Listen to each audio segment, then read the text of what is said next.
The morning sun glared off the polished tarmac as Alicia Rhodes stepped onto the private airfield. She came to sign the biggest contract of her career, but they mocked her, degraded her, and thought they could break her spirit. But in one shocking moment, she flips the script and detonates a move that sends shockwaves through the entire aviation industry. Just when it looks like she's won, a dark secret surfaces. A powerful scheme to destroy her reputation and freeze her company's money. How far will these billionaires go to crush her? And can she fight back before everything she's built comes crashing down?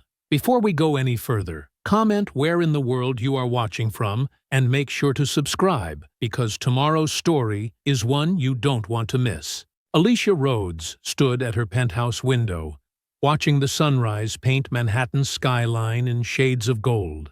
Her reflection in the glass showed the same calm, dignified expression she'd worn through countless battles in her career.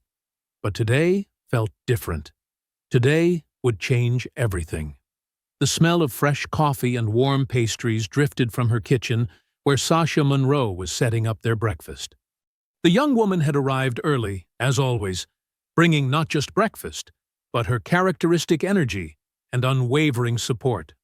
"Everything's ready, Ms. Rhodes," Sasha called out, arranging fresh fruit on delicate china plates.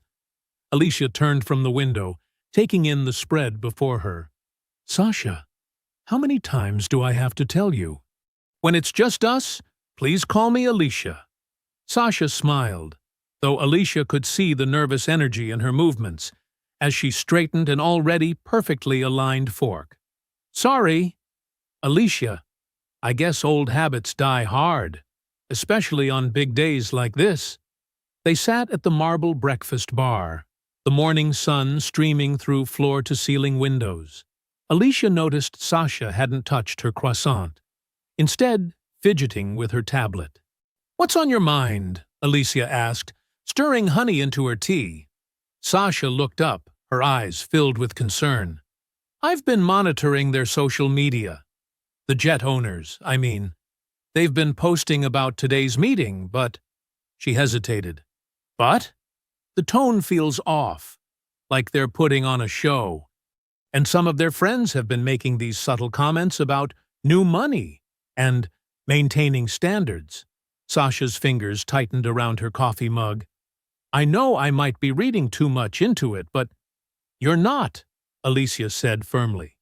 "Your instincts are usually right about these things. That's why I value your perspective so much." She reached for her phone, checking the final contract details one more time. $770 million. That's what's at stake today. But more than that, it's about breaking into a space that's been exclusive for far too long. Sasha nodded, finally taking a bite of her croissant. "I did some research on their past deals. You're the first black CEO they've ever partnered with, and a woman at that." "Which is exactly why this has to work," Alicia said, her voice steady but intense. "This isn't just about expanding our aviation division. It's about showing every little girl who looks like us that these spaces belong to them too." They ate in comfortable silence for a few moments, both women lost in thought. Alicia remembered her own journey, starting from nothing, fighting through racism and sexism at every level. She'd built her empire from the ground up, earning every victory through intelligence, determination, and an unwavering belief in herself. "Do you remember what you told me on my first day?"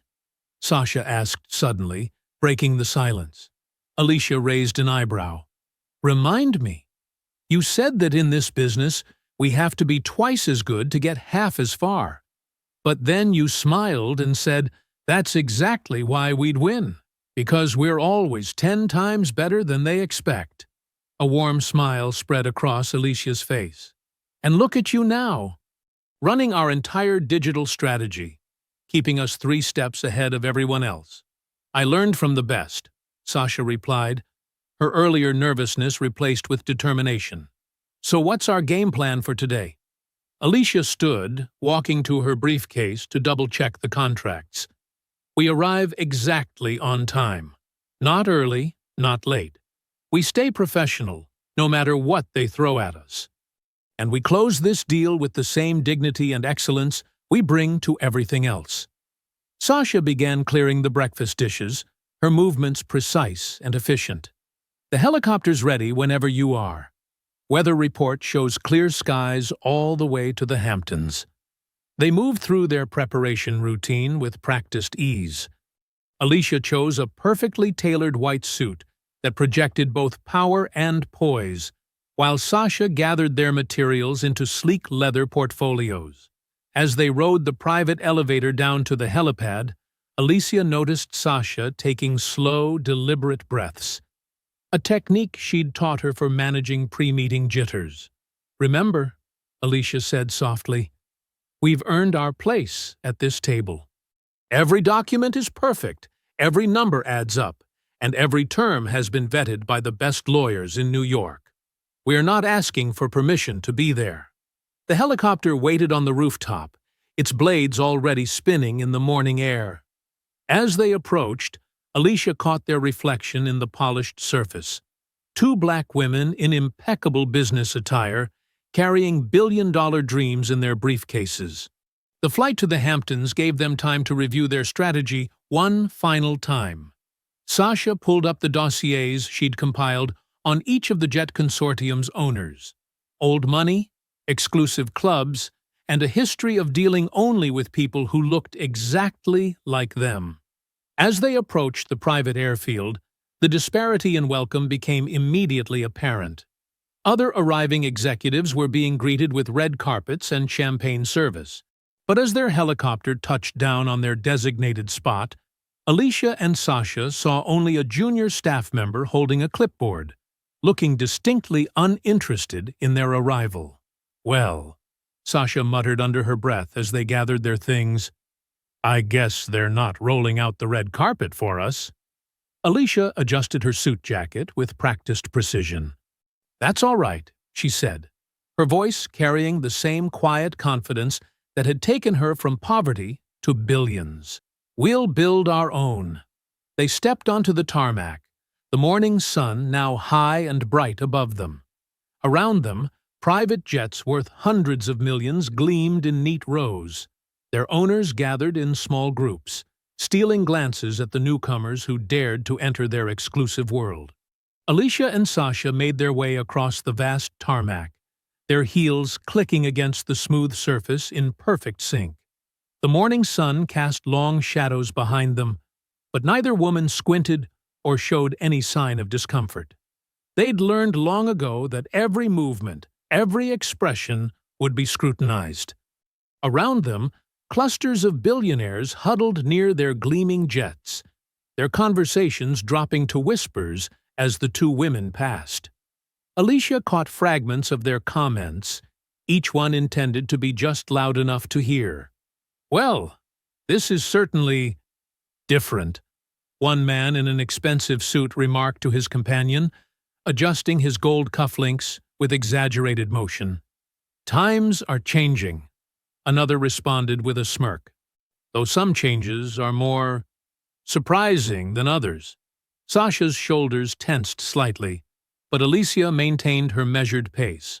She'd weathered far worse than whispered insults on her path to success. Each step was deliberate, her posture regal, as if she owned every inch of ground beneath her feet. "Stay focused," Alicia murmured to Sasha, noting how her assistant's hand had tightened around her portfolio.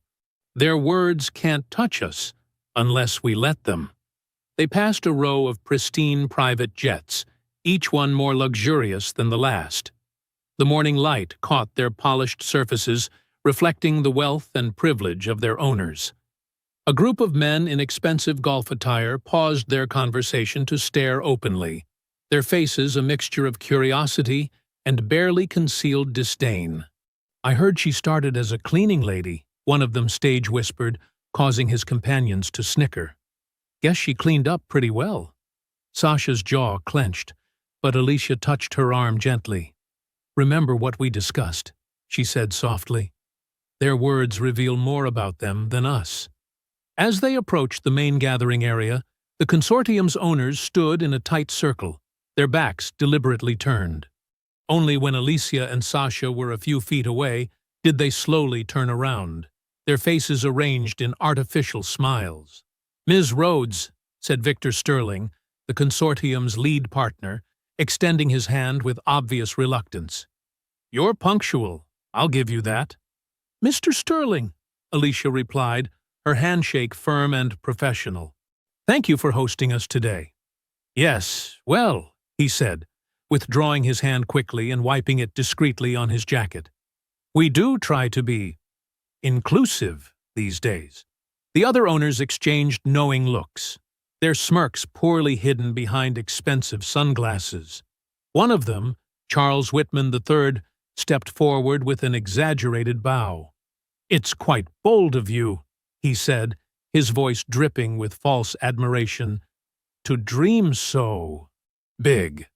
He emphasized the last word as if it were a joke only his peers would understand. Sasha shifted the portfolios in her arms, her discomfort visible only to Alicia, who had learned to read her assistant's subtle cues. The young woman's usual confidence was being tested by the thick atmosphere of prejudice surrounding them. "We've prepared the aircraft for your demonstration flight," Sterling announced, gesturing vaguely toward the far end of the airfield. "If you'll follow me." They walked as a group, with Alicia and Sasha noticeably separated from the others. The owners continued their conversation as if the two women weren't present, discussing their recent yacht purchases and exclusive club memberships.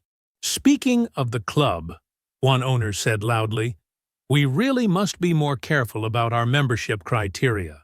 Some people simply don't understand our traditions."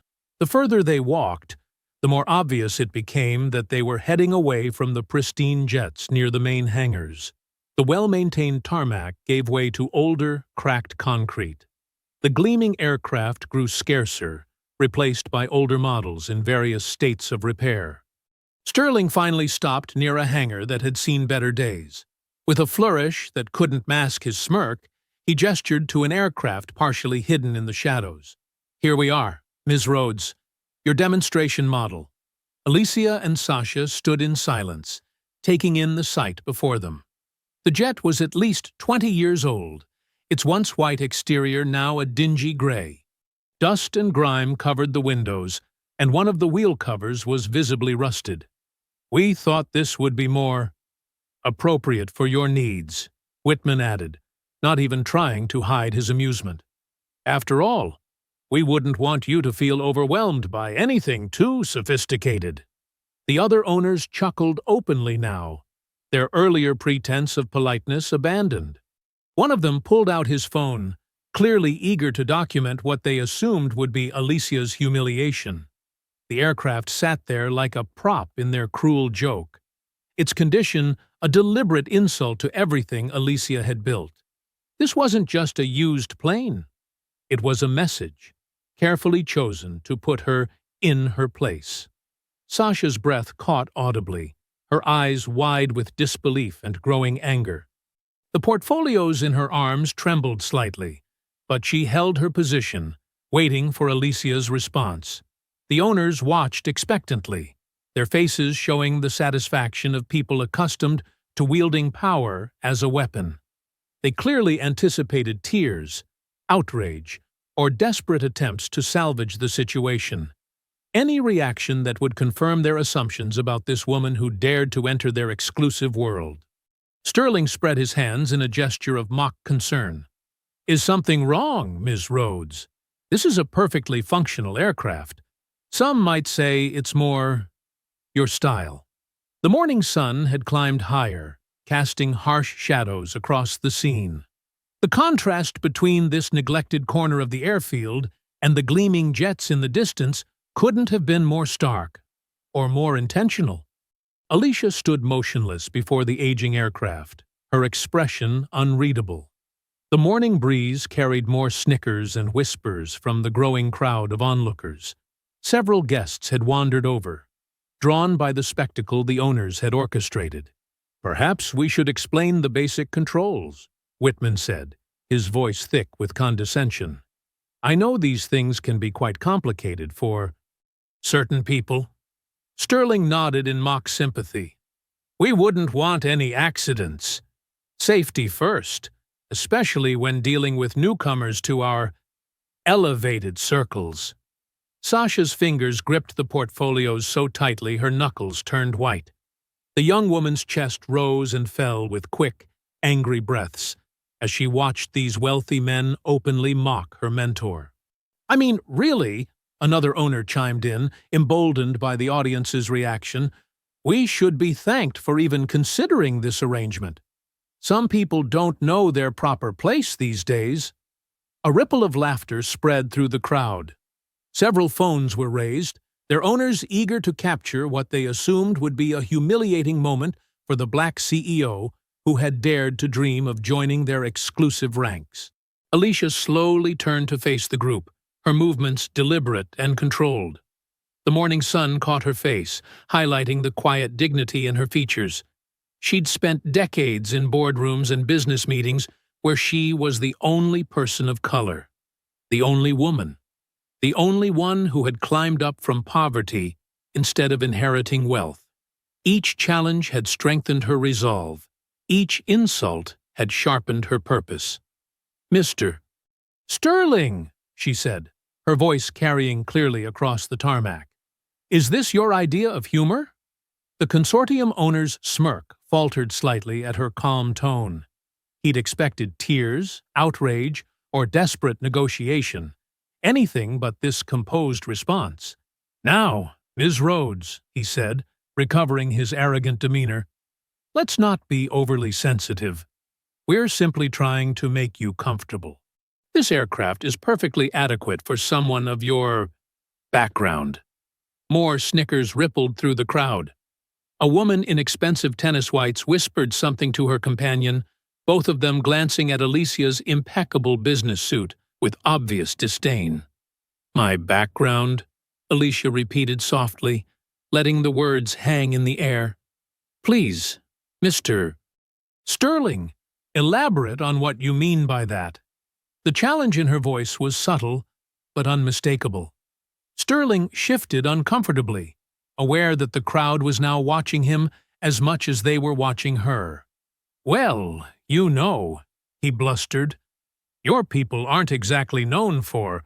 I mean, this is a very specialized industry with certain standards. My people? Alicia's eyebrow arched slightly. Do continue, Mr. Sterling. I'm fascinated by your expertise on my people. The silence stretched taut as a wire. Several onlookers lowered their phones, suddenly less eager to document this exchange. Sterling's face had turned an interesting shade of red. Now see here, Whitman stepped in, his voice sharp with anger. If you can't take a joke, perhaps you don't belong in this business at all. We're doing you a favor, even considering this deal. Alicia reached into her jacket pocket and withdrew her phone. Her movements were unhurried, almost casual. But there was nothing casual about the steel in her voice when she spoke again. A favor, she said, her thumb hovering over the phone's screen. Is that what you call this display of bigotry? This carefully planned humiliation? Now wait just a minute, Sterling started, but Alicia held up her hand, silencing him with the gesture. No, Mr. Sterling. You've had your moment of amusement. Now I'll have mine. She pressed a number on her speed dial, putting the call on speaker. Marcus, this is Alicia Rhodes. I need you to execute Termination Clause 7 immediately on the consortium deal. Yes, the full $770 million. And Marcus, make sure the press release mentions exactly why we're walking away. The silence on the tarmac was absolute now. Sterling's face had gone from red to pale, and Whitman seemed to be choking on his own tongue. The other owners stood frozen, their earlier smugness evaporating as they realized what was happening. You can't do this, Sterling finally managed to sputter.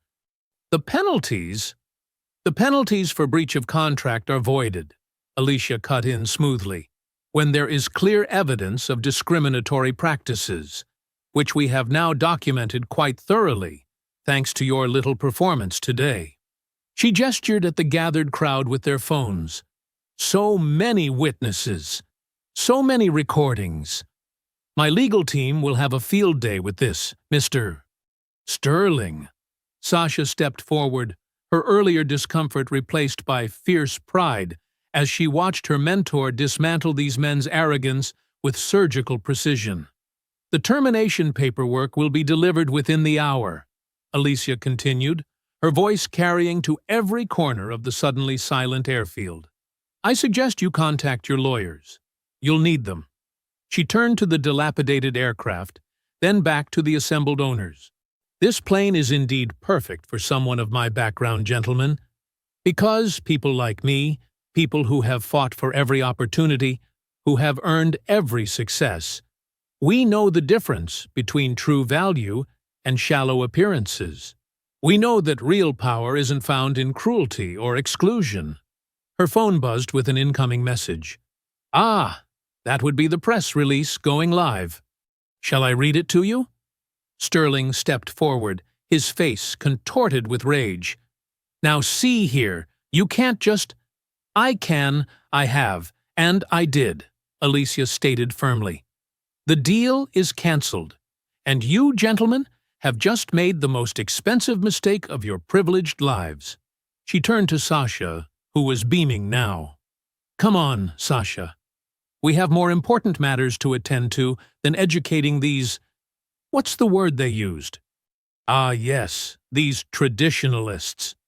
The two women began walking back toward their waiting helicopter, leaving behind a group of stunned billionaires whose carefully constructed world of exclusion and privilege had just been shaken to its core. Behind them, phones started buzzing as news of the canceled deal spread through financial networks. The $770 million deal that had been the talk of the aviation world was dead, killed by the very bigotry its owners couldn't help but display. The morning air crackled with tension as phones began buzzing across the tarmac.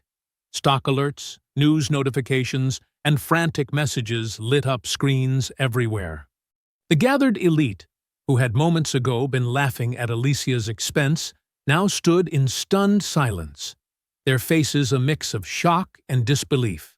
770 million, someone whispered, the number rippling through the crowd like a shockwave. Gone. Just like that. Sterling grabbed his phone, his hands shaking as he scrolled through the breaking news. The color had drained from his face, leaving him ashen and sweating in his expensive suit. Whitman was already barking orders into his device, demanding to speak with his legal team immediately. "My God!" a woman in tennis whites gasped, staring at her screen. "Their stock is already dropping. Look at this." Alicia and Sasha maintained their measured pace toward the helicopter, neither rushing nor dawdling. Behind them, the chaos grew. The same phones that had been raised to record Alicia's humiliation were now capturing a very different scene. Powerful men in complete disarray. "Ms. Rhodes!" Sterling called out, his voice having lost its earlier condescension. "Please, let's discuss this reasonably." Alicia didn't break stride or turn around. Sasha glanced back briefly, catching sight of the consortium owner actually jogging a few steps in their direction, before one of his lawyers grabbed his arm, shaking his head frantically. "You don't understand what you're doing," Whitman shouted, his face now mottled with rage and fear. "This will have consequences." At this, Alicia did pause. She turned slowly, fixing Whitman with a gaze that made him take an involuntary step backward. "Consequences?" she asked, her voice carrying clearly across the tarmac. "Like the consequences of systemic discrimination? Or the consequences of believing your wealth makes you untouchable?" The gathered crowd shifted uncomfortably. Several people who had been laughing earlier now seemed intensely interested in their shoes or the sky, anywhere but meeting Alicia's steady gaze. "My entire career has been about consequences, Mr. Whitman," she continued. "The consequences of working twice as hard for half the recognition. The The consequences of refusing to accept the limitations others tried to place on me. She smiled, but there was no warmth in it. Trust me, I understand consequences perfectly. A young associate came running across the tarmac, waving his tablet frantically at Sterling. Sir, sir, the Asian markets are already reacting. We're looking at a potential loss of... His voice dropped to a whisper, but Sterling's reaction, stumbling backward as if physically struck, told everyone all they needed to know about the numbers. Alicia resumed her walk to the helicopter, Sasha falling into step beside her.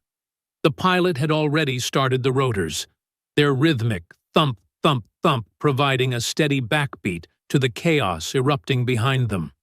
You'll never work in this industry again, someone shouted desperately. Sasha saw her mentor's lips curve into a small, knowing smile. They both knew the truth. Alicia Rhodes didn't need to work in their industry. She was creating her own. They reached the helicopter, and Sasha helped Alicia aboard before climbing in herself. As they settled into their seats and donned their headsets, the view through the windows showed the full impact of what had just transpired. The once orderly gathering had devolved into clusters of panicked conversations. Lawyers were arriving in expensive cars, parking haphazardly on the tarmac. The owners, who had been so smug minutes ago, were now huddled together, their faces drawn with worry as they stared at their phones. The helicopter lifted off smoothly, banking away from the airfield. Alicia gazed out the window, her expression thoughtful. Sasha saw her mentor's hand move to touch the simple gold locket she always wore, a gift from her grandmother, who had cleaned houses to help put Alicia through college. "Are you okay?" Sasha asked through the headset, concern evident in her voice. Alicia turned from the window, and Sasha saw not weariness or doubt in her eyes, but a fierce, quiet pride. "I'm more than okay, Sasha. I'm free." The helicopter banked again, giving them a final view of the chaos they'd left behind. Alicia watched it recede, her mind traveling back through the years, to the first bank that refused her a loan, to the investors who wouldn't meet with a black woman, to every boardroom where she'd been mistaken for the help. "You know," she said, her voice soft but clear through the headset, "my grandmother used to tell me that dignity isn't something others can take from you. It's something you protect by refusing to let anyone make you smaller than you are." Sasha nodded, understanding the weight of those words. She'd seen Alicia face countless challenges with that same unshakable dignity. "When I started in this business," Alicia continued, "people told me to be grateful for whatever scraps I could get, to accept the little indignities, the jokes, the condescension." She shook her head. "But I made a promise to myself, and to every young person who would come after me, that I wouldn't just succeed. I would succeed on my own terms." The helicopter rose higher, leaving the Hamptons behind. Below them, the landscape stretched out in a patchwork of wealth and privilege that had tried to exclude them. But up here, none of those artificial barriers mattered. "My legacy isn't just about money or success," Alicia said, her voice taking on a tone of steel determination. "It's about showing the next generation that they don't have to accept less than they deserve, that they don't have to smile through insults or pretend not to notice discrimination." She turned to Sasha, her eyes bright with purpose. "We're going to build something better than what those men tried to destroy today. Something built on merit, not prejudice, on innovation, not inheritance." Sasha watched her mentor's face, seeing in it the same strength that had inspired her to believe in her own dreams. "They never saw it coming, did they?" she asked. "They thought they could humiliate you, but they just gave you a platform to show everyone exactly who they are." Alicia smiled, a real smile this time, full of warmth and determination. "They thought wealth made them untouchable. They forgot that real power comes from knowing who you are and standing firm in that truth." The helicopter continued its journey back to Manhattan, carrying two women who had just demonstrated that the greatest power lies not in the ability to tear others down, but in the courage to stand up and say, "Enough." The sleek helicopter touched down on the rooftop helipad of a Manhattan skyscraper just as the sun was setting, painting the city skyline in shades of amber and gold. Alicia and Sasha stepped onto the landing pad, their hair whipping in the wind from the slowing rotors. A black town car waited nearby, its driver standing at attention beside the open door. "Ms. Rhodes," the driver nodded respectfully. "Mr. Whitaker is already at the restaurant." "Thank you, James," Alicia said, sliding into the back seat with Sasha following. The interior was cool and quiet, a stark contrast to the chaos they'd left behind in the Hamptons. "I ordered extra security for the office tomorrow," Sasha said, checking her tablet. "And I've started monitoring all major news outlets and social channels." Alicia nodded, watching the city lights blur past her window. "Good thinking.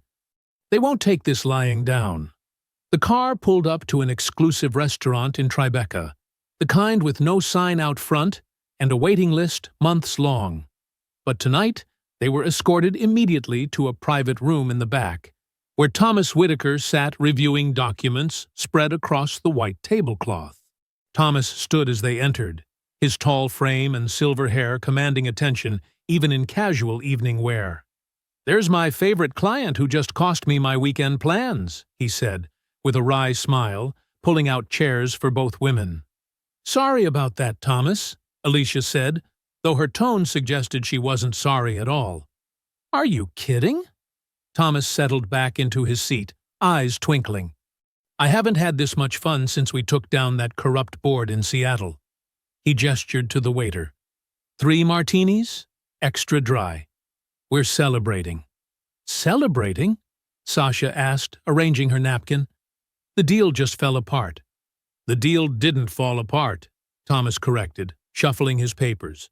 "Our CEO here executed a perfect termination clause after they breached contract through discriminatory behavior. Big difference." He pulled out a particular document. "Speaking of which, I need your exact account of what happened, every detail." The waiter arrived with their drinks as Alicia began recounting the events at the airfield. Thomas took notes, occasionally interrupting with clarifying questions. Sasha noticed his jaw tightening as Alicia described the jokes and the dirty plane. "Idiots," Thomas muttered, shaking his head. "Complete idiots. Did they really think you'd just smile and take it?" "They're not used to consequences," Alicia said, sipping her martini. "That's about to change." Thomas nodded, reviewing his notes. "The termination is rock solid. They breached multiple clauses, including the anti-discrimination provisions we specifically added." He looked up at Alicia. "But you need to know. They're already mounting a response." Sasha pulled out her phone, showing them a screen full of notifications. "It's starting. Private industry forums, business gossip sites." Alicia leaned in to read, her expression unchanging as she scrolled through comments questioning her judgment, her temperament, her competence. Words like emotional and unstable appeared repeatedly. "Classic playbook," Thomas said, his voice hard. "When they can't attack the decision, they attack the decision-maker. Make it about your personality rather than their behavior." A waiter appeared with their meals, salmon for Alicia, pasta for Sasha, steak for Thomas. But the food went largely untouched as they continued strategizing. "We need to get ahead of this," Sasha said, still monitoring her phone. "The narrative is spreading fast in certain circles." Thomas nodded. "I've already drafted statements for the major financial papers. We stick to the facts. They breached, you terminated. Clean, professional, by the book.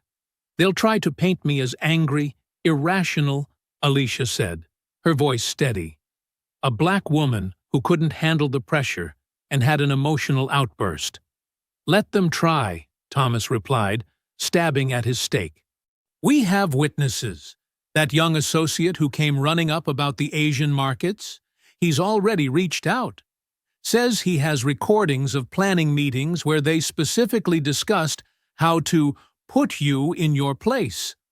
Sasha's eyes widened. They recorded themselves planning this? Arrogance makes people careless, Alicia said, finally taking a bite of her salmon.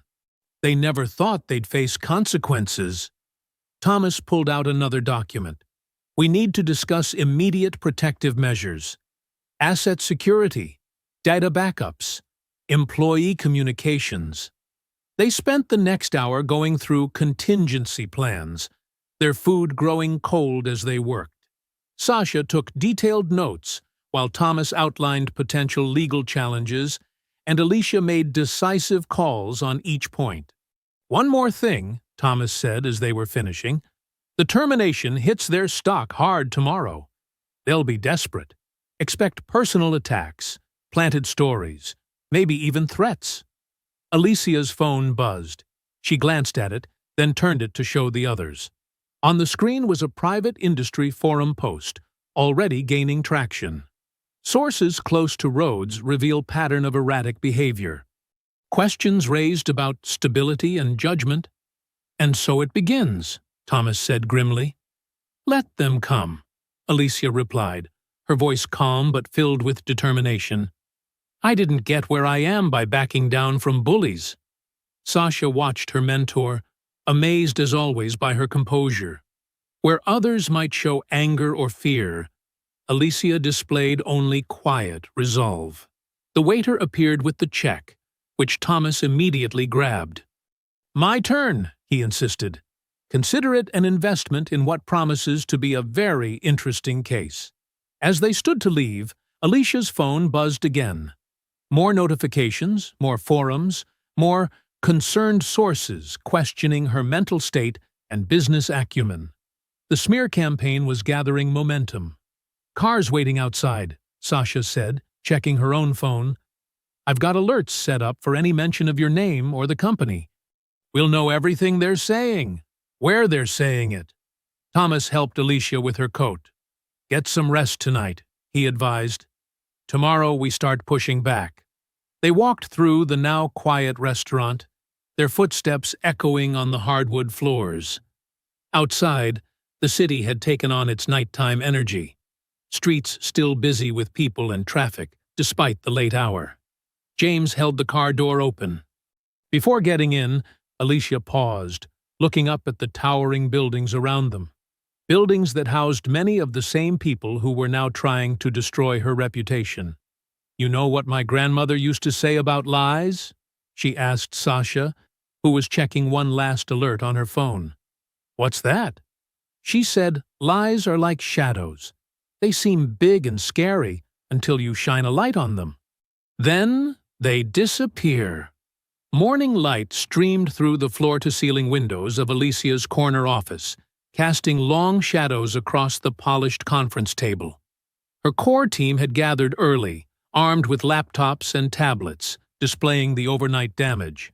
Marcus, her head of communications, stood at the wall screen, cycling through screenshots of industry forums and social media posts. Each one painted a darker picture than the last. They're coordinating through private channels, he explained, highlighting particular phrases that kept recurring. Unstable, emotional, difficult to work with. The same language appears across different platforms, posted by seemingly unrelated accounts. Alicia sat at the head of the table, her posture perfect despite having barely slept. She wore a crisp white suit that seemed to glow in the morning light, a deliberate choice that made her look both powerful and approachable. Show me the timeline, she said, her voice steady. Marcus nodded, pulling up a graph. The first posts appeared within hours of the deal cancellation. By midnight, we had major industry influencers expressing concern about your judgment. This morning, 3 different financial blogs ran stories questioning your leadership style. Sasha, sitting to Alicia's right, scrolled through her tablet. They're targeting specific demographics. The posts in women's business forums emphasize emotional instability. In traditional finance circles, They're pushing the difficult-to-work-with angle. It's methodical. Of course it is, Alicia said, studying the screen. They've probably had this playbook ready for months, waiting for any excuse to use it. The door opened, and Thomas Whitaker strode in, looking fresh, despite the early hour. "Morning, everyone. I see we're already diving into the mud pit. Pull up the Wilson interview," Alicia instructed Marcus. The screen changed to show a silver-haired man in an expensive suit, speaking to a business news channel. Though his words were carefully chosen, the message was clear. Alicia Rhodes was becoming a liability to her own company. "That's their board chairman," Thomas noted, loosening his tie as he sat down. "Notice how he never directly attacks you? Just expresses concern about recent behavior. Legally careful, but socially devastating." "They're trying to spook our investors," said Janet, Alicia's CFO. She had been quietly taking notes throughout the presentation. "I'm already getting calls from some of our more nervous shareholders." Alicia stood, walking to the window. The city sprawled below, already humming with morning activity. She watched her reflection in the glass, calm, composed, unshakable. "Marcus," she said, turning back to the room, "what's our reach look like?" He pulled up a new charts. "We've got solid relationships with major outlets, especially those focused on diversity in business. Several journalists have already reached out, wanting your side of the story." "Who specifically?" "Sarah Chen from Business Weekly. She did that piece on discrimination in venture capital last year. Michael Torres at the Financial Times. He's been covering systemic racism in luxury industries. And Diana Washington wants you for her primetime slot tonight." Alicia nodded slowly, processing the options. "Diana's show reaches the right audience, but it's too soon. We need to build our case first." She walked back to the table. "Set up interviews with Sarah and Michael. They understand the bigger picture." "What's our message?" Sasha asked, ready to take notes. "The truth," Alicia said simply. "No spin, no emotional appeals. We lay out exactly what happened at that airfield. Let people see the pattern for what it is." Thomas leaned forward. "We should release the contract termination details. Show how they breached the anti-discrimination clauses." "Already on it," Marcus said, typing rapidly. "I've got draft statements ready for review." Janet raised her hand slightly. "What about the shareholders?" "They're going to want reassurance. Schedule a call with the major stakeholders for this afternoon," Alicia decided. "I'll walk them through our position personally.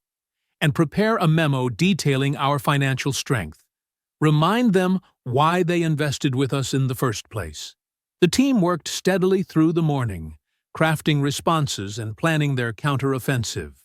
Sasha coordinated with security to monitor for any escalation in threats. Marcus drafted talking points for the upcoming interviews.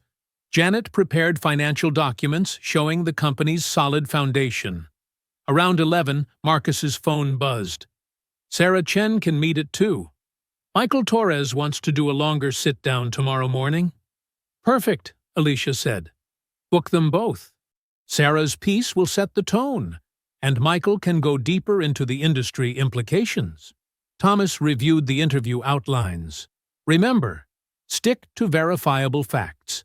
They'll try to bait you into an emotional response.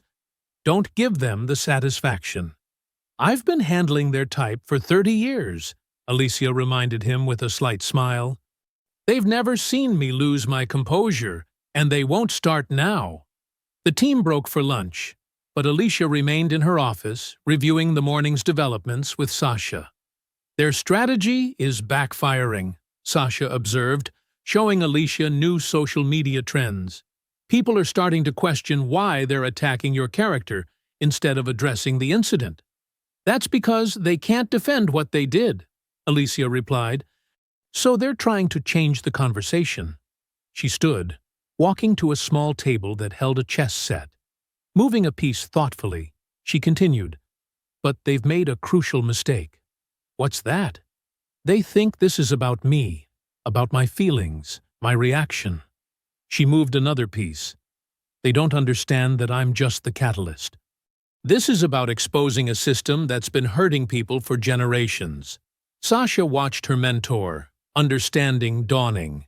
You're going to use their attacks to highlight the bigger problem. Exactly.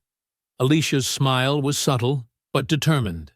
Every time they call me difficult, we show similar language used against other minority executives. When they question my stability, we reveal patterns of character assassination against women in power. Marcus knocked on the doorframe. Sarah Chen's confirmed for 2 o'clock. She wants to focus on systemic discrimination in luxury industries, using yesterday as a case study. Perfect, Alicia said, returning to her desk. Set up a prep session at 1. And make sure we have all the documentation ready. Contract clauses, witness statements, everything. As Marcus left, Sasha organized the afternoon schedule. The shareholder call is at 4, then Diana Washington's producer wants to discuss timing for later this week. Alicia nodded, already reviewing Sarah Chen's previous articles. One step at a time. First, we show them what real leadership looks like. Then we change the game entirely. At precisely 2 o'clock, Alicia sat across from Sarah Chen in a sleek podcast studio. The intimate setting made their conversation feel personal, authentic. Sarah adjusted her microphone while her producer counted down. Welcome back to Breaking Barriers. I'm Sarah Chen, and today we're joined by Alicia Rhodes, CEO of Rhodes Aviation. Alicia, thank you for being here. Thank you for having me, Sarah. Alicia's voice carried its usual quiet authority. Let's start with yesterday. You were at Hampton Executive Airfield to finalize a major deal with Elite Jets Consortium. What happened? Alicia took a measured breath. I arrived with my assistant for what should have been a standard closing meeting. We'd spent months negotiating a $770 million joint venture. All the paperwork was ready. But something went wrong. From the moment we stepped onto that tarmac, the reception was telling. Alicia described the scene with precise detail. Other executives were being greeted warmly. We received stares and whispers. Sarah leaned forward. Can you be more specific about these whispers? I heard comments about how some people don't belong on this side of the runway.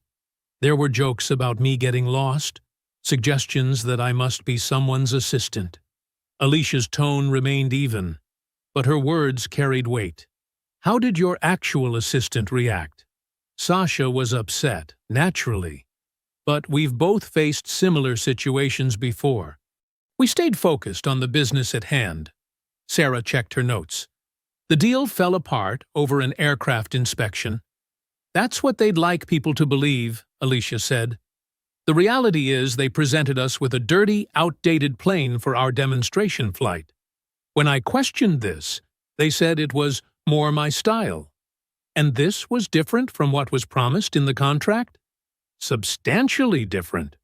The contract specified a new G650 for the demonstration. Instead, they offered an old jet that hadn't been properly maintained, parked far from their pristine fleet. What went through your mind at that moment? Alicia's response was measured. I thought about every person who's ever been told to accept less than what they've earned. About every qualified candidate who's been shown to the back door instead of the front office. The studio felt charged with tension as she continued. So I made a decision.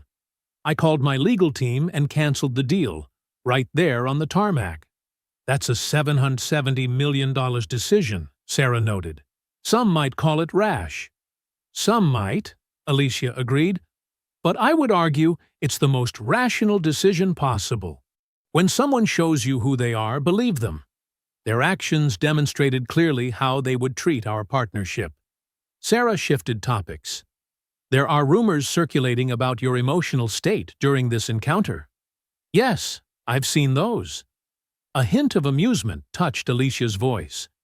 Apparently, Maintaining one's dignity in the face of discrimination now qualifies as unstable behavior. You seem very calm about these attacks. Because they're predictable, Sarah.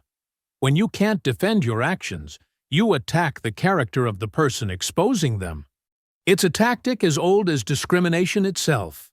The interview continued for another 30 minutes, with Alicia methodically addressing each criticism that had been leveled against her.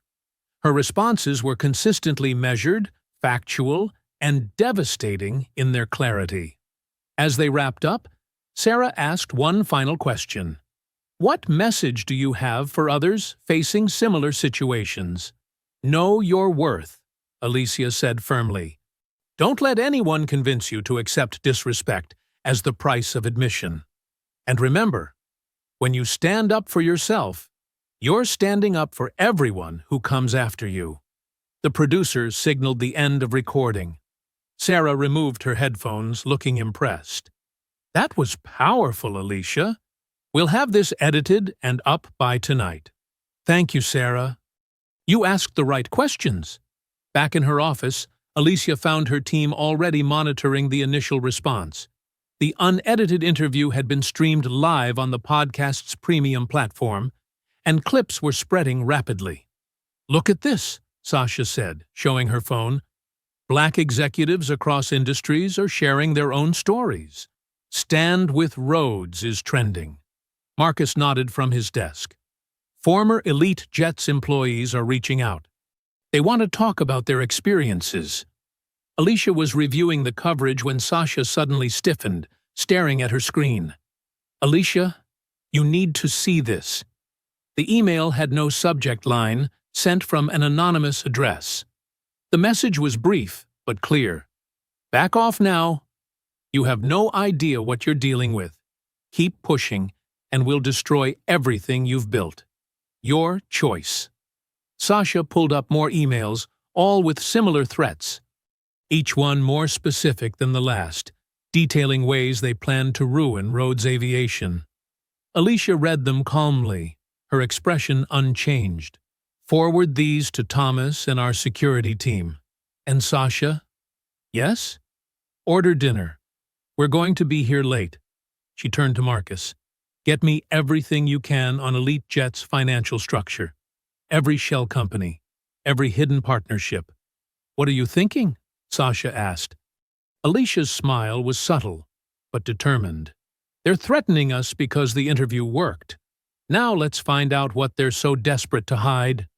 The morning sun cast long shadows through the windows of Rhodes Aviation's executive floor as Alicia stepped out of the elevator. At 6:30 a.m., she was usually among the first to arrive, but today, a cluster of unfamiliar faces occupied the conference room. Morning, Marcus called out, looking tired but alert. Cybersecurity team's already here. They started sweeping our systems at 5. Alicia nodded, noting the earnest expressions on the security consultants' faces as they huddled over laptops. Their leader, a woman with steel-gray hair pulled into a tight bun, stood up when Alicia entered. Ms. Rhodes, I'm Janet Cooper from Digital Fortress. We need to talk. Her tone carried an urgency that made Alicia's spine straighten. Let's use my office. Alicia led the way, with Janet following close behind. Once inside, Janet didn't waste time with pleasantries. Someone's been trying to break into your financial system since yesterday afternoon. Sophisticated attempts? They're looking for vulnerabilities in your accounting software.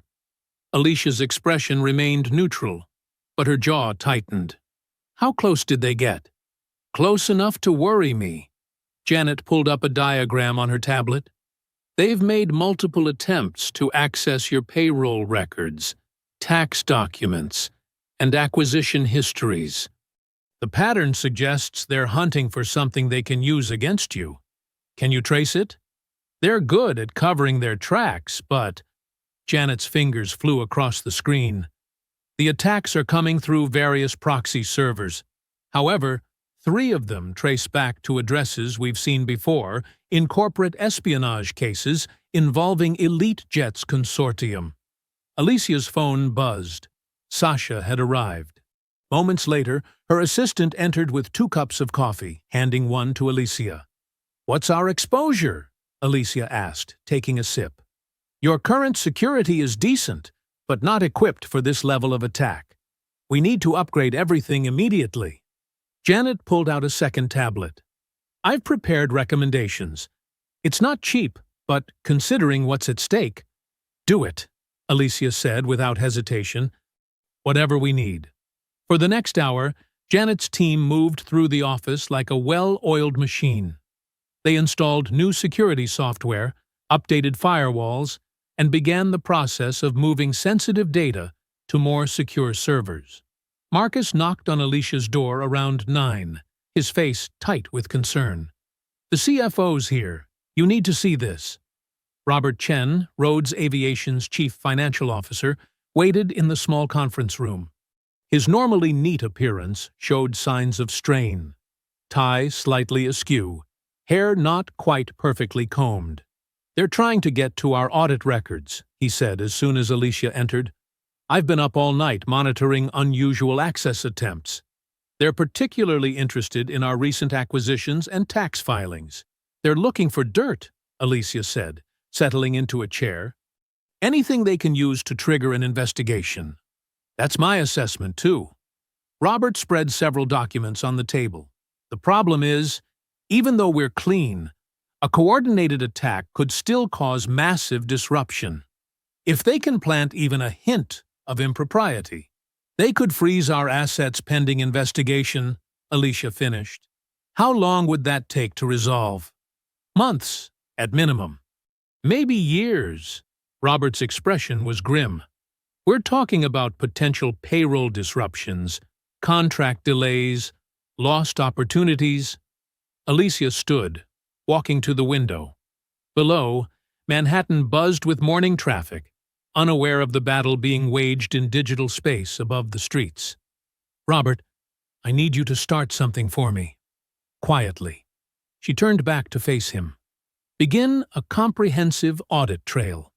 Document every transaction, every decision, every dollar that moves through this company.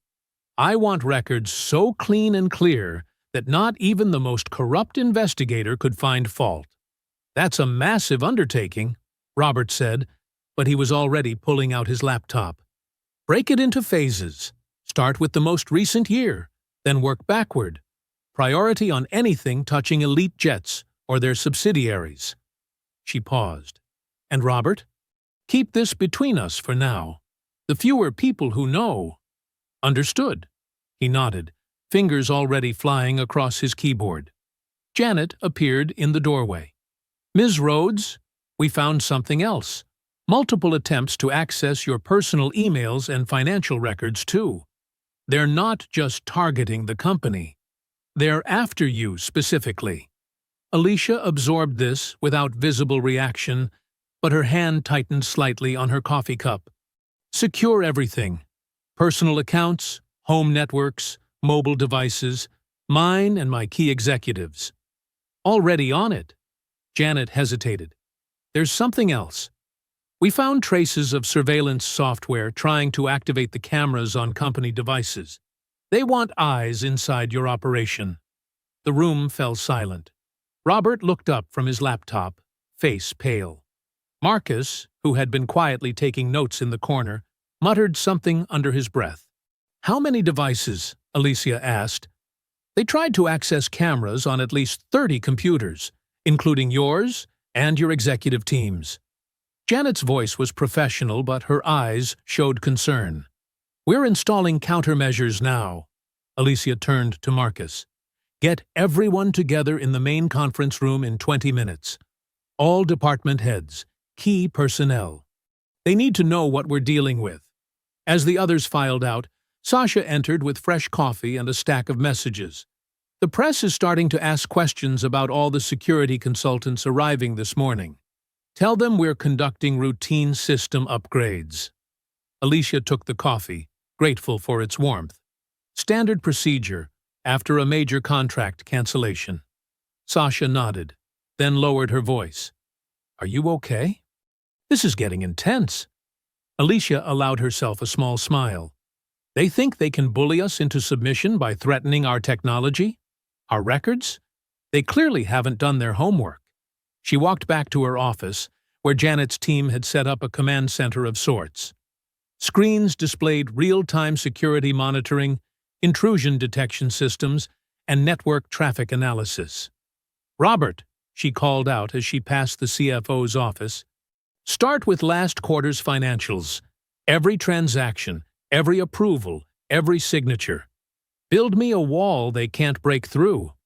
The morning sun now streamed fully through the windows, illuminating the determined faces of her team as they worked to protect everything she'd built. They might be under attack, but Alicia Rhodes had never backed down from a fight, and she wasn't about to start now. The Manhattan skyline glowed orange in the setting sun as Alicia settled into her home office. Her elegant penthouse, usually a sanctuary of calm, now felt like a command center. 3 large monitors dominated her desk, showing the faces of some of the most powerful Black executives and community leaders in the country. "Thank you all for making time tonight," Alicia began, her voice steady despite the exhaustion of the day. "I know many of you had to rearrange schedules on short notice." Marcus Davidson, CEO of the largest Black-owned bank in America, spoke first. "When we heard what happened at that airfield, Alicia, we knew we had to respond. This isn't just about you. It's about all of us." Heads nodded across the screens. Dr. Regina Watson, president of the National Association of Black Business Leaders, leaned forward in her chair. "Tell us exactly what happened. We need details to fight this effectively." Alicia recounted the events at the Hamptons airfield, her voice never wavering. She described the dirty plane, the sneering comments, the orchestrated humiliation. As she spoke, she watched anger and recognition flash across the faces of her colleagues. "Classic playbook," said James Turner, founder of a major tech company. "They try to shame us in front of their peers, then act shocked when we stand up for ourselves. I've seen it 100 times." "But they didn't expect you to walk away from that deal," added Patricia Montgomery, a renowned civil rights attorney. "That scared them. Now they're trying to destroy your reputation before you can expose their behavior." Alicia nodded. "They've already started. Rumors about my stability, hints about financial impropriety. This morning, we caught them trying to hack our systems." "We need to hit back smart," said Marcus. "Not just defend you, but expose their whole system of exclusion. How many other Black entrepreneurs have they pushed out of deals? How many careers have they crushed?" Dr. Watson opened a document on her screen. "My team has been gathering data since your story broke. In the last decade, Elite Jets and their partner companies have had 0 Black board members. Less than 1% of their executives are Black. Their client list is even worse. And their treatment of employees is abysmal," added James. "I've had several former Elite Jets workers reach out to me since this started. The stories they're telling—" "That's our angle," Patricia interjected. "We gather these stories, document the pattern. Show this wasn't just one incident. It's their entire business model." Alicia listened as her colleagues brainstormed strategy. These were people who'd faced similar battles, who'd built empires despite systemic resistance. Their support meant everything. "I can have my foundation fund an independent investigation," offered Marcus. "Professional researchers, completely above board. We'll build an airtight case. My legal team will coordinate," Patricia added. "We'll make sure everything is documented properly. They'll try to discredit any evidence we present." Dr. Watson straightened in her chair. "The association can organize forums across the country, let other executives share their experiences, show the scope of the problem. And I'll mobilize tech leaders," said James. "We need to counter their digital attacks. I know the best cybersecurity experts in the business. Black-owned firms they won't expect." As they talked, Alicia's assistant Sasha moved quietly through the room, taking notes and occasionally whispering updates in Alicia's ear. The support staff at Rhodes Aviation was working late, implementing the new security measures and documenting financial records. "We need to think bigger than just elite jets," Alicia said during a pause in the discussion. "This is about changing the whole private aviation industry, breaking down barriers that have existed for decades." "Exactly," agreed Marcus. "We turn this attack into an opportunity. Show how their old boys network hurts innovation, limits growth, and ultimately costs them money." "Speaking of money," Patricia added, "we should look at their investors. How many pension funds and institutional investors are unknowingly supporting discriminatory practices? That could add real pressure." The discussion continued for another hour, crafting a comprehensive strategy. By the end, clear action items had been assigned. Marcus would launch the investigation. Patricia would coordinate legal resources. Dr. Watson would organize community outreach. James would handle technical support. "Thank you all," Alicia said as they wrapped up. "This means more than I can express." "We stand together," Dr. Watson replied firmly. "They thought they could isolate you. Instead, they've awakened a network they never knew existed." After the last screen went dark, Alicia sat back in her chair, processing everything. Sasha appeared with fresh tea and a stack of notes from the meeting. "That went well," Sasha said, arranging the papers on Alicia's desk. "Did you see how quickly they all mobilized?" "Because they've all been there," Alicia replied. "They know exactly what we're up against." A soft chime from her computer interrupted them. A new email had arrived. Sender unknown, subject line blank. Alicia's finger hovered over the mouse, remembering Janet's security warnings from that morning. "Should we call the tech team?" Sasha asked, concerned. "No," Alicia said after a moment. "This came through our new secure server. Someone worked hard to get this message through." She opened the email. The message was brief. "What they did to you was wrong. I have proof they're working with regulators to shut you down. Meeting tomorrow night. Location to follow. Come alone." Sasha read over her shoulder, frowning. "It could be a trap. Or it could be exactly what we need," Alicia replied. "Someone on the inside who's finally had enough." The city lights twinkled beyond her windows as Alicia considered her next move. The Round Table had given her powerful allies and a clear strategy. Now, fate seemed to be offering something more. Concrete evidence of corruption. She forwarded the email to Janet's team for analysis, then turned to Sasha. "Have security do a complete sweep of my schedule tomorrow. If this meeting happens, we need to be ready."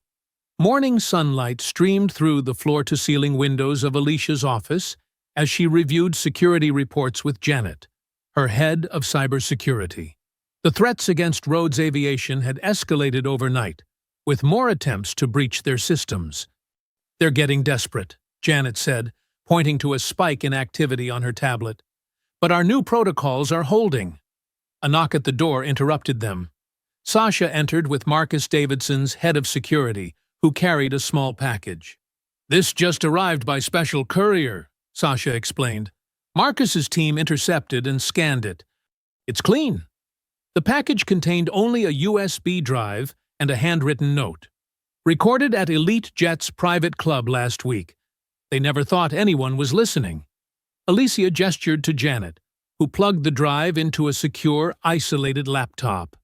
The first file was an audio recording, slightly muffled, but clear enough to hear familiar voices.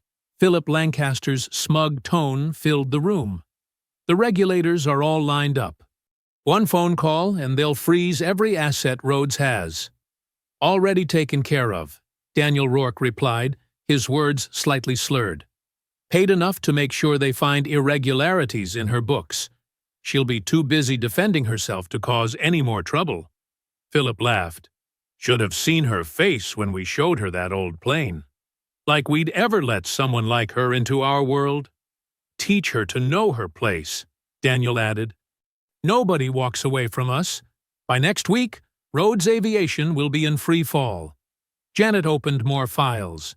Emails, bank transfers, meeting schedules. A complete trail showing how Philip and Daniel had systematically bribed regulators to target Alicia's company. "Call Thomas," Alicia told Sasha, referring to her attorney. "Get him here now, and contact Marcus's investigation team. They need to verify every piece of this." Within an hour, her office had transformed into a war room. Thomas Whitaker paced as he listened to the recordings again, taking detailed notes. Forensic accountants from Marcus's firm examined the financial documents, while Janet's team authenticated the digital trails. "This is exactly what we needed," Thomas said, pausing the playback. "But we have to move fast. Once they realize this leaked, they'll try to destroy evidence." "The regulators are already compromised," Janet added. "They could start their investigation any moment." Alicia stood at her window, watching the city below. "Then we go public before they can act. Full press conference, release everything at once. But first," she turned to Thomas, "what are the criminal implications here?" "Multiple federal crimes," he replied immediately. "Bribery, corruption, conspiracy. The FBI's Public Corruption Unit would be very interested in this." "Make the call," Alicia directed. "But tell them we're going public tomorrow morning. They can either get ahead of this or catch up later." Throughout the day, her team worked frantically to prepare. Sasha coordinated with media outlets, while Thomas drafted statements. Janet's people created secure backups of everything, protecting against possible cyber retaliation. Late afternoon brought confirmation from Marcus's investigators. Every document was authentic. The recordings hadn't been altered. The evidence was overwhelming. As sunset approached, Alicia reviewed the press conference materials one final time. Photos of the bribed regulators, transcripts of Philip and Daniel's conversations, bank records showing suspicious payments, everything needed to expose their corruption. Her phone buzzed, an unknown number. She almost declined it, but something made her answer. "Ms. Rhodes," a woman's voice, professional and direct. "This is Special Agent Sarah Chen, FBI Public Corruption Unit. We need to meet tonight." "Regarding Philip Lancaster and Daniel Rourke?" Alicia asked carefully. "And the evidence you've collected. We're prepared to open a formal investigation, but we need to move quickly. Can you come to our field office in an hour?"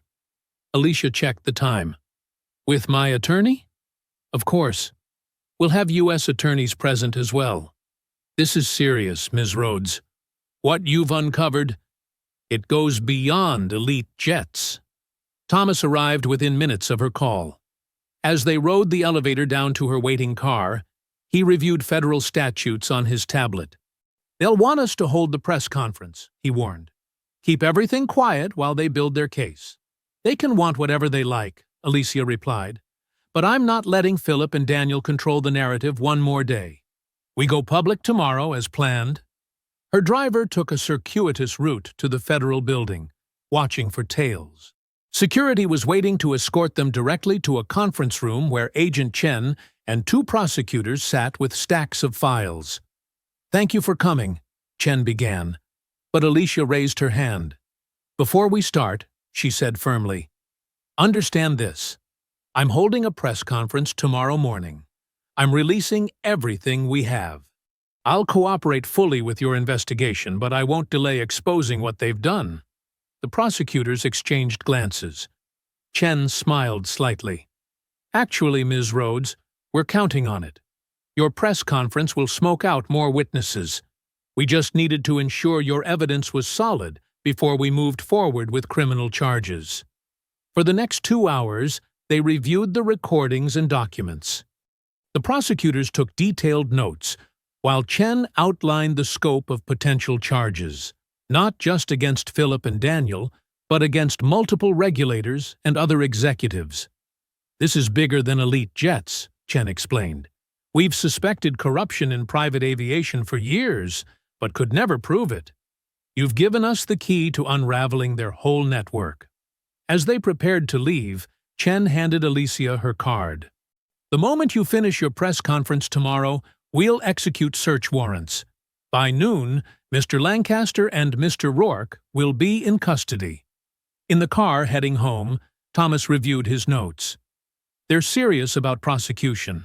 Multiple federal charges, possible RICO implications. Philip and Daniel won't just lose their company. They're looking at prison time. Alicia watched the city lights blur past her window. Tomorrow would change everything. Justice was finally within reach. The January morning was still dark when Alicia's car pulled up to the federal building in Lower Manhattan. Frost coated the windows, and her breath made small clouds in the cold air as she and Thomas walked to the entrance. Security guards checked their IDs twice before escorting them through a maze of corridors. Agent Chen met them in a windowless conference room where 3 other agents and 2 prosecutors sat reviewing files. The fluorescent lights cast harsh shadows across the serious faces around the table. "Ms. Rhodes, Mr. Whitaker," Chen greeted them, gesturing to empty chairs. "Thank you for coming in so early. We wanted to brief you before your press conference." Alicia set her briefcase on the table, noting the thick folders labeled "Elite Jets Investigation" spread before each person. "I assume you've verified everything we provided?" "Multiple times," one of the prosecutors, a sharp-featured woman in her 50s, confirmed. "I'm Amanda Torres, lead prosecutor. The evidence is solid. More than solid. It's devastating." The other prosecutor, James Wilson, opened one of the files. "We've already secured sealed indictments against Philip Lancaster and Daniel Rourke. The moment your press conference ends, we move." "What exactly does that mean?" Thomas asked, pulling out his legal pad. Agent Chen activated a wall screen showing a timeline. "At approximately 11 a.m. you'll begin your press conference. By 11:30, we expect you to have revealed the key evidence. At that point, we'll execute simultaneous search warrants at Elite Jets' offices in New York, Miami, and Los Angeles. Lancaster and Rourke will be taken into custody," Torres added, "along with 3 senior regulators and their chief financial officer. We've had surveillance teams in place since yesterday." Alicia studied the timeline. "And the charges?" Wilson listed them off. "Conspiracy to commit bribery, wire fraud, corruption of federal officials, obstruction of justice, possible RICO violations if we can prove the broader pattern of discrimination you've uncovered." "The recordings are particularly damning," Chen noted. "Their cavalier attitude about bribing regulators, the racist comments. It paints a clear picture of systemic corruption." Thomas leaned forward. "What about potential retaliation against Alicia's company? They still have powerful friends." "We've frozen their personal accounts and major company assets," Torres assured them. "They won't be able to cause any more financial damage. And we've flagged any attempts to transfer or hide funds." An assistant brought in coffee as they reviewed the detailed arrest plans. Alicia sipped the bitter liquid, watching the agents coordinate with field teams via secure phones. The machinery of justice was finally moving. "There is one concern," Chen said after a pause. "We've detected unusual activity around some of Elite Jet's encrypted servers. They may be trying to destroy evidence. Can you stop them?" Alicia asked. "Our cyber team is monitoring. But this is another reason we need to move fast.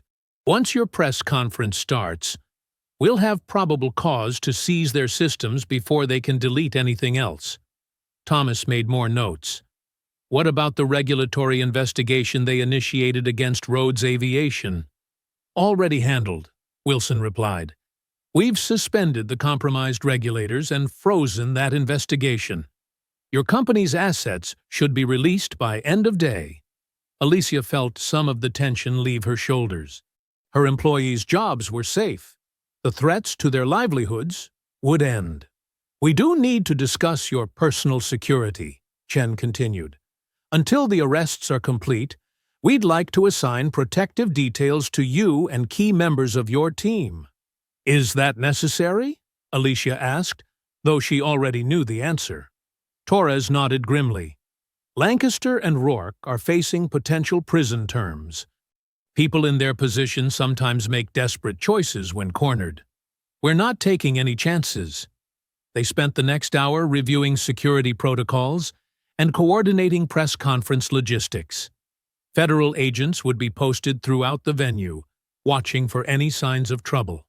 One last thing, Chen said as they prepared to leave. She slid a document across the table. We'd like you to consider testifying before a grand jury next week. Your direct experience with their discrimination and retaliation would be powerful evidence. Alicia read through the request. Of course. Whatever helps ensure they face consequences. We'll have agents escort you to your office, Torres said, standing. The protective detail will remain in place until we have Lancaster and Rourke in custody. As they gathered their materials, Wilson added, What you've done here, Ms. Rhodes, exposing this corruption, standing up to their intimidation, it's remarkable. You've helped us crack a case we've been building for years. In the hallway, Thomas checked his watch. 3 hours until the press conference. Are you ready? Alicia thought about the long path that had led here.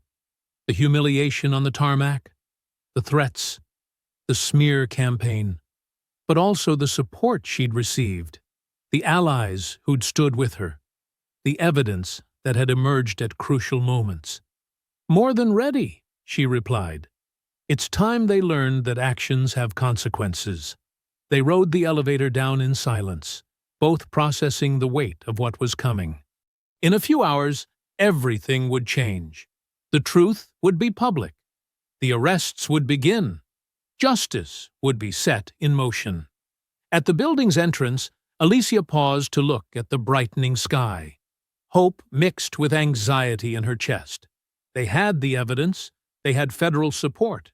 But experience had taught her that powerful men didn't fall easily. There would be more battles ahead. Agent Chen appeared beside her. We've got your back, Ms. Rhodes. By this afternoon, Lancaster and Rourke will be doing perp walks in handcuffs.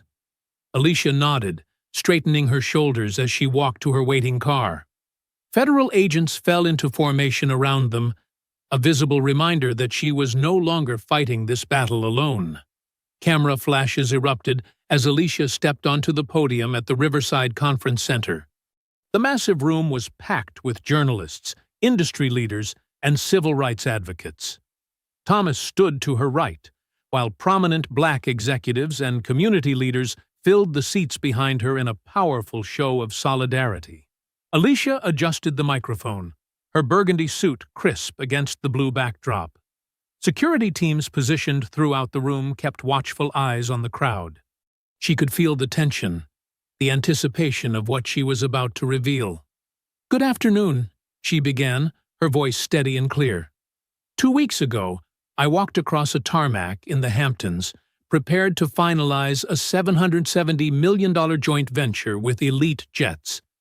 Instead, I encountered something all too familiar to many of us: naked discrimination and the arrogant assumption that power means immunity from consequences. The room fell silent as she described that morning in detail, the sneers, the whispers, the dirty plane meant to humiliate her. Her measured tone made the story even more powerful. But this isn't just about one incident of discrimination, she continued. What followed was a coordinated campaign of retaliation, intimidation, and corruption that reaches into the highest levels of the aviation industry. Thomas handed her a tablet. The large screens behind her lit up with screenshots of threatening emails and social media posts. Elite Jets' owners launched a smear campaign, spreading lies about my mental stability and business acumen. She scrolled through examples. When that didn't work, they attempted to destroy my company by bribing federal regulators to launch a fraudulent investigation. Gasps rippled through the audience. Reporters typed frantically on laptops. But Philip Lancaster and Daniel Rourke made a crucial mistake. Alicia tapped the tablet again. They got careless. They talked too much. And now, you'll hear their own words expose their crimes. The room speakers crackled with Lancaster's distinctive voice. Of course, the regulators will do what we want. That's what the payments are for. We'll freeze her assets, ruin her reputation. Let's see how uppity she feels then. Rourke's voice followed. No black CEO is going to show us up. We own this industry. By the time we're done, Rhodes Aviation will be finished. More recordings played. Discussions of bribe amounts, jokes about putting her in her place, plans to destroy evidence. Each clip landed like a hammer blow. Some journalists shook their heads in disgust. These recordings have been authenticated and are now part of a federal investigation, Alicia announced. But the corruption goes deeper. We've uncovered a years-long pattern of discrimination in how Elite Jets treats minority-owned businesses and employees. She gestured to the row of former Elite Jets employees seated nearby. These brave individuals have come forward with their own stories. Their testimonies reveal systematic exclusion, harassment, and retaliation against anyone who dared to speak up. Thomas stepped forward with a thick stack of documents. We are filing a civil rights lawsuit today detailing these violations. The full complaint is available to media outlets, along with supporting evidence. Alicia gripped the podium edges. To Philip Lancaster, Daniel Rourke, and others who believe their wealth places them above the law. That time is over. To every person who has faced discrimination and been told to stay quiet, your voices matter. Your experiences matter. And justice is possible. The questions erupted immediately. Ms. Rhodes, have federal authorities confirmed criminal charges? What damages are you seeking in the lawsuit?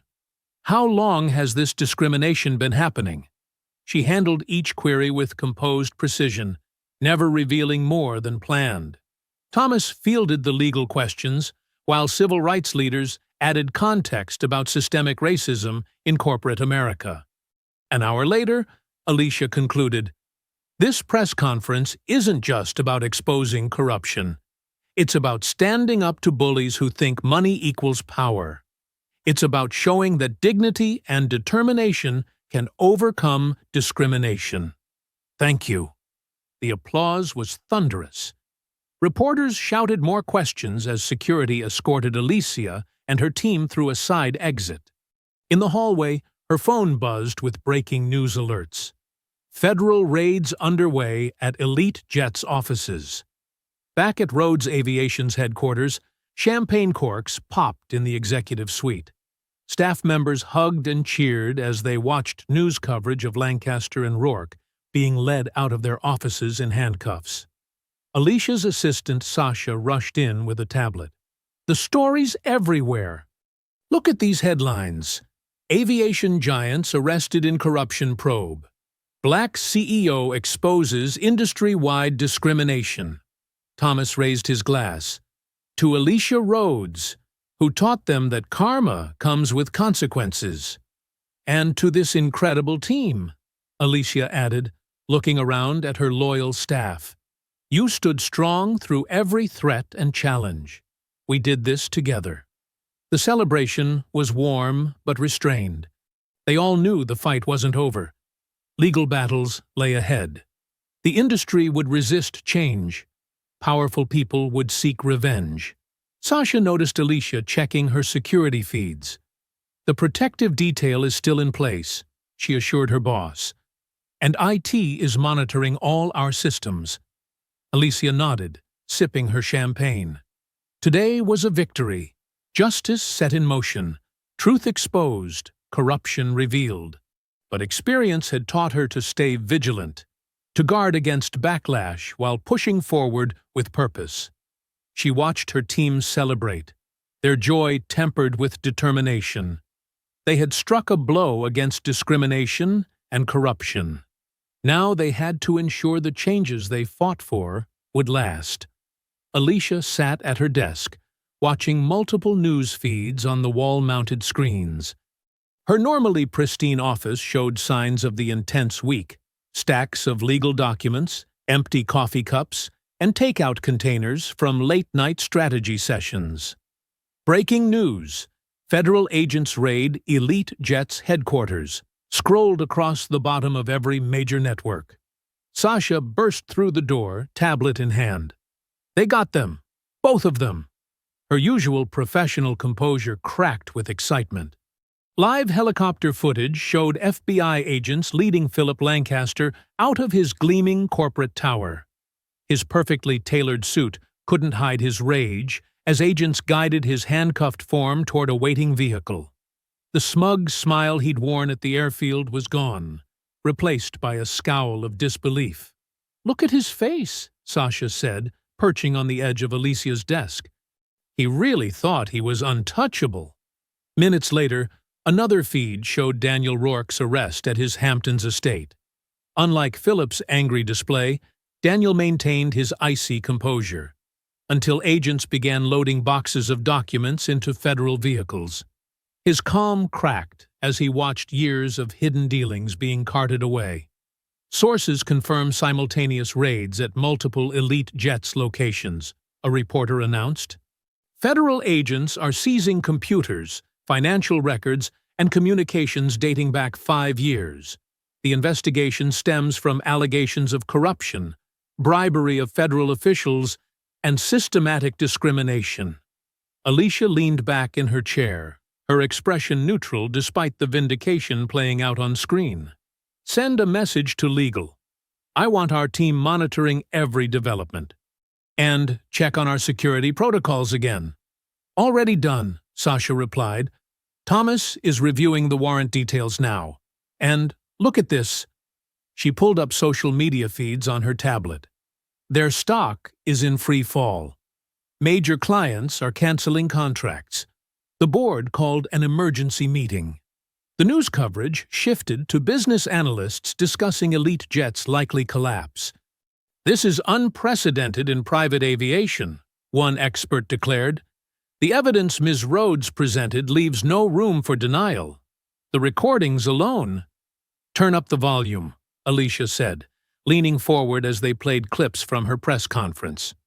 "Industry insiders tell us Elite Jets may not survive this scandal," the analyst continued.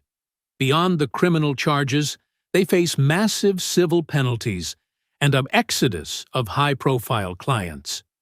Their discrimination against minority-owned businesses appears systematic and deliberate." Sasha scrolled through more updates. 3 board members have resigned already. Their biggest investors are demanding emergency audits. And look, other executives from their partner companies are stepping down. "Like rats leaving a sinking ship," Alicia murmured, watching Philip's scowling face on screen again. The coverage cut to archived footage of the 2 men at luxury events, showcasing their former glory. Philip Lancaster raising champagne toasts on his mega yacht, Daniel Rourke hosting elite gatherings at his mountain lodge, their world of untouchable privilege crumbling in real time. "Ms. Rhodes?" Sasha's voice softened. "Do you remember what you told me in the helicopter that day? About not letting bullies dictate your worth?" Alicia turned from the screens, meeting her assistant's gaze. "I remember. You didn't just stand up for yourself. You stood up for everyone they've hurt, everyone they look down on." Sasha gestured at her tablet. "Look at these messages pouring in. From employees they mistreated, businesses they crushed, people inspired by your courage." A small smile touched Alicia's lips. "We stood up together. Every person on our team who stayed strong through their threats. Every former employee who came forward. Every ally who stood with us." Breaking news alerts flashed again. The Elite Jets board had suspended both men and was cooperating with federal investigators. Their private jet consortium was grounding flights and facing bankruptcy. "Their legal team is in chaos," Sasha reported, reading incoming messages. 3 law firms have dropped them as clients. And the Aviation Authority is launching a full industry review of discriminatory practices. Alicia watched Philip being processed on screen, his designer suit exchanged for prison orange. The man who'd sneered at her on the tarmac, who'd thought his money made him invincible, stripped of his power. "Should I order champagne?" Sasha asked with a grin. "The team wants to celebrate." "Not yet," Alicia replied. "Let's wait for the indictments. Keep monitoring everything.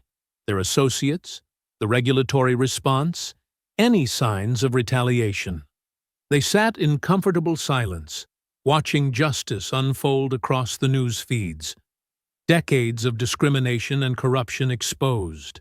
An empire built on prejudice and privilege, collapsing. The truth, finally, too loud to ignore. "It's really over, isn't it?" Sasha said softly.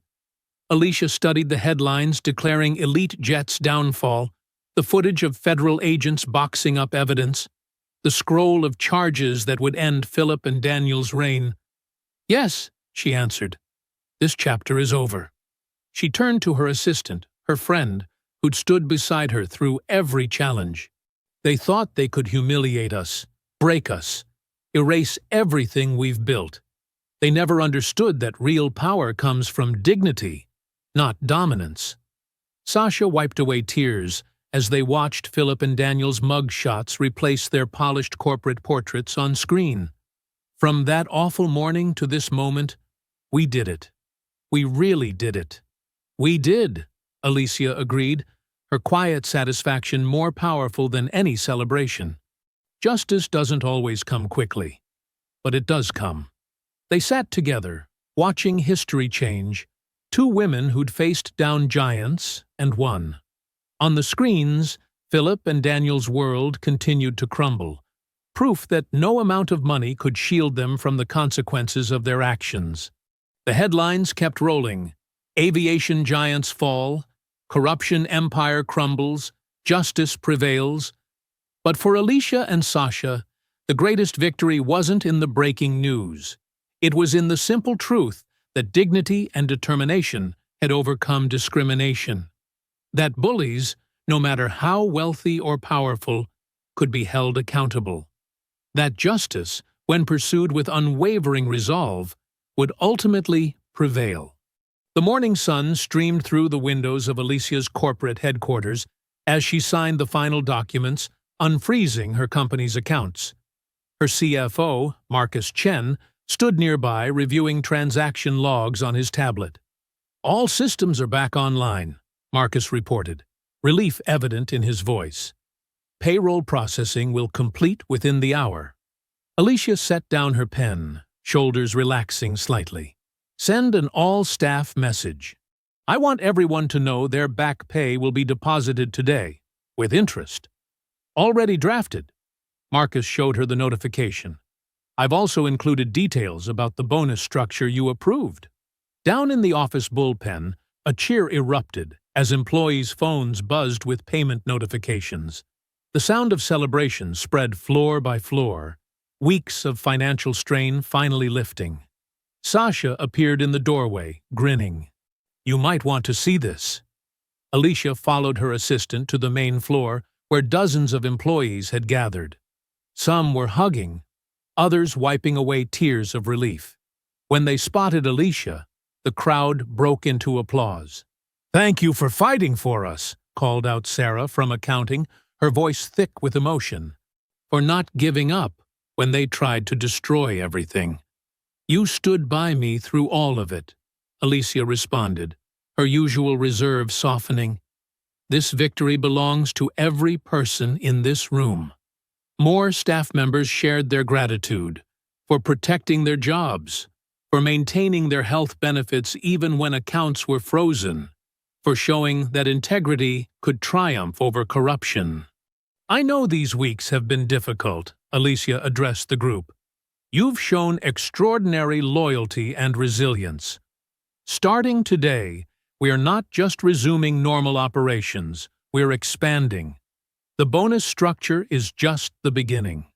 She outlined new initiatives: improved health care coverage, education subsidies for employees' children, expanded parental leave. With each announcement, the excitement in the room grew.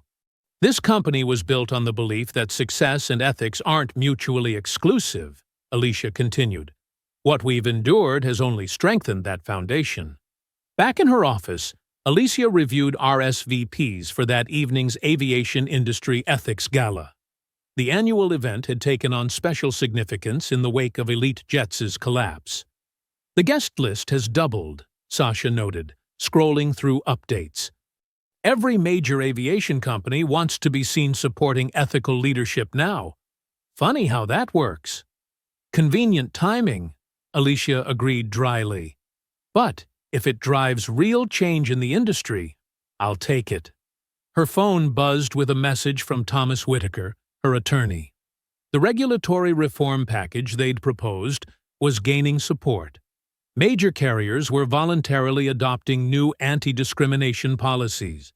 Your speech is ready for review, Sasha said, pulling up the document. Though after everything, I think you could speak from the heart and bring down the house. Alicia skimmed the prepared remarks, making minor adjustments. Sometimes the most powerful message is the simplest truth, that dignity and determination can overcome discrimination. That justice may be delayed, but it will be served. As evening approached, her glam team arrived to prepare her for the gala. They styled her hair in elegant twists, applied subtle makeup that enhanced her natural beauty, and helped her into a stunning royal blue gown.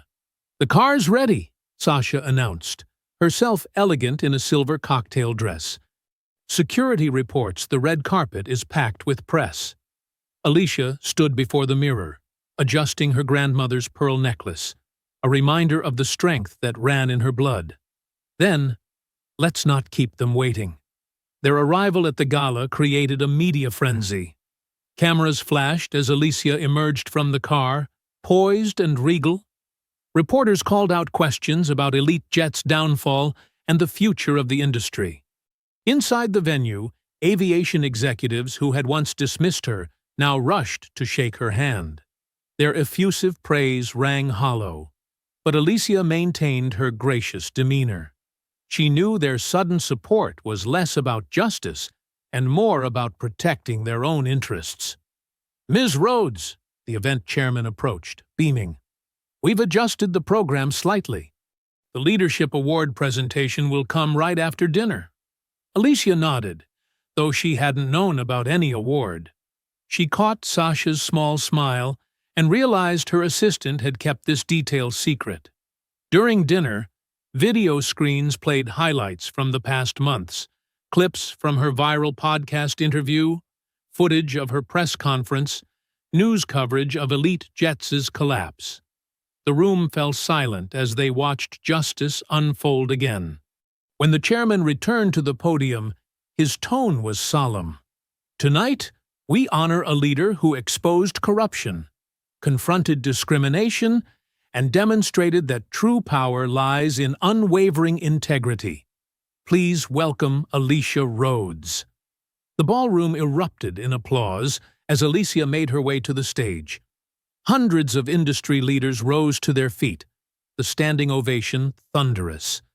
She caught glimpses of familiar faces, her loyal team members, allies who had stood with her, even former Elite Jets employees who had come forward with evidence. The chairman presented her with a crystal award inscribed with words about courage and ethics. But it was the sustained applause, the genuine respect in the room, that carried the real weight. This wasn't just recognition of her victory. It was acknowledgement that the industry needed to change. Alicia stepped to the microphone, waiting for the ovation to quiet. She set aside the prepared speech, remembering Sasha's words about speaking from the heart. "Thank you," she began, her voice clear and strong. "But this recognition belongs to every person who refused to be silenced, to every employee who stood firm in the face of threats, to every whistleblower who chose truth over security, to every ally who proved that justice is stronger than prejudice. She paused, looking out over the crowd. We are not here to celebrate the fall of corrupt leaders. We are here to commit to building something better. An industry where success is measured not just in profits, but in principles. Where doors are opened, not closed. Where dignity is valued above dominance. The applause resumed, growing louder with each point. Alicia saw tears in some eyes, determination in others. She saw leaders who finally understood that change wasn't just moral. It was essential. The path forward is clear, she concluded. We can choose fear or courage, discrimination or dignity, division or unity. I know which path I'll take. Who will walk it with me? The standing ovation that followed shook the chandeliers, a wave of sound that carried the weight of real commitment. As Alicia returned to her seat, Sasha squeezed her hand. They had done more than win a battle. They had started a revolution. I hope you enjoyed that story. Please like the video and subscribe so that you do not miss out on the next one. In the meantime, I have handpicked 2 stories for you that I think you will enjoy. Have a great day.